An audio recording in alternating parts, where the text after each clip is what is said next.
नमस्कार, बहुत स्वागत है आपका। आप देख रहे हैं न्यूज़ नेशन का डिजिटल प्लेटफ़ॉर्म। मैं हूँ आपके साथ ज्योति और मेरे साथ मेरे सहयोगी अंजीत। बिल्कुल। और आज हम बात करने वाले हैं नाइट्रोजन पान की। इसके बारे में आपने बहुत सुना होगा, बहुत देखा भी होगा। लेकिन क्या ये किसी तरीके से नुकसानदेह है, आपको नुकसान पहुंचा सकता है? इसी पर आज हम चर्चा करेंगे क्योंकि एक 12 साल की बच्ची की तबीयत खराब होने की जानकारी आई है। बिल्कुल और देखिए ये स्मोक वाला जो पान होता है आपने कई बार कई जगह देखा होगा, लोग बहुत फ़ैसिनेट होते हैं। ऐसे ही ये छोटी-सी एक बच्ची थी अंजीत, ये एक शादी में गई थी रिसेप्शन पे।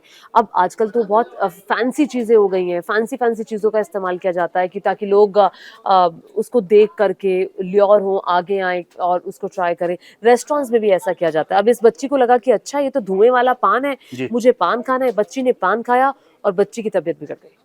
और उसके बाद ये सवाल उठने लगे कि क्या ये किसी तरीके से हानिकारक है? देखिए, इसके बारे में बेहतर डॉक्टर बता सकते हैं, लेकिन ये ज़रूर है कि इस तरह की कई बार बातें सामने आ चुकी हैं कि इसको खाने से पेट में कई बार तकलीफ हुई है और नई जानकारी को लेकर अस्पताल गई थी जी। बच्ची 6 हुँ, दिन तक एडमिट रही, हुँ, उनकी सर्जरी हुई, उनके पेट के अंदर छेद हो गया और डॉक्टर्स ने जाते ही पहले उनके टेस्ट किए, बहुत सारे टेस्ट हुए और उस टेस्ट के बाद डॉक्टर्स ने ये कहा कि जो बच्ची है, उसके जो पेट का निचला हिस्सा है, उसमें छेद हुआ है और उसके बाद ऑपरेशन हुआ बच्ची का, फिर 6 दिन तक वो अस्पताल में रही।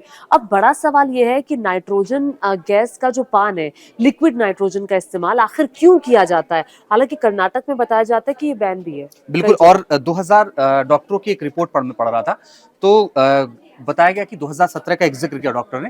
उन्होंने कहा कि लिक्विड नाइट्रोजन की वजह से एक व्यक्ति को तकलीफ हुई थी 2017 में।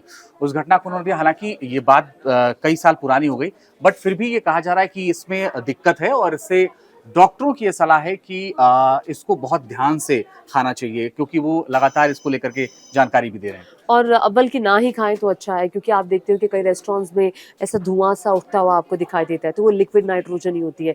लिक्विड नाइट्रोजन एनीवेज़ खाने-पीने की चीज़ों के लिए जो इस्तेमाल की जाती है, वो बहुत ख़राब होती है।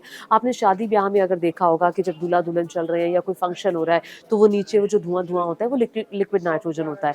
तो लिक्विड नाइट्रोजन किसी भी तरह से शरीर के लिए ठीक नहीं है। कई जगह इसका इस्तेमाल सबसे पहले मैंने सुना था कि लंदन में इसका इस्तेमाल हुआ था जी। और उसके बाद ये एक फैशन बन गया, कई जगह इस्तेमाल हुआ। यूएस में भी इस पर बैन है कि खाने-पीने की चीज़ों में लिक्विड नाइट्रोजन का इस्तेमाल नहीं किया जाना चाहिए। हुँ, कर्नाटक में भी बैन है, लेकिन बैन के बावजूद हुँ, जो है, हुँ। इसका इस्तेमाल बहुत सारे रेस्टोरेंट्स वाले करते हैं। आपने क्या बिल्कुल। कभी स्मोक पान को देखकर आप क्या कभी फ़ैसिनेट हुए हैं? बच्चे नहीं, तो होते हैं। कभी नहीं और कभी दिमाग में भी नहीं आया। लेकिन डॉक्टर ये ज़रूर कह रहे हैं कि इसको बहुत ज़्यादा गंभीरता से लेने की ज़रूरत है। कहीं ऐसा ना हो कि ये एक पैटर्न बन जाए, इसलिए ऐसे मामलों को बहुत गंभीरता से लिया जाना चाहिए। बहुत-बहुत धन्यवाद आपका हमसे लाइव जुड़ने के लिए। लेकिन लगातार खबरों के लिए आप न्यूज़ नेशन डिजिटल के साथ बने रहें।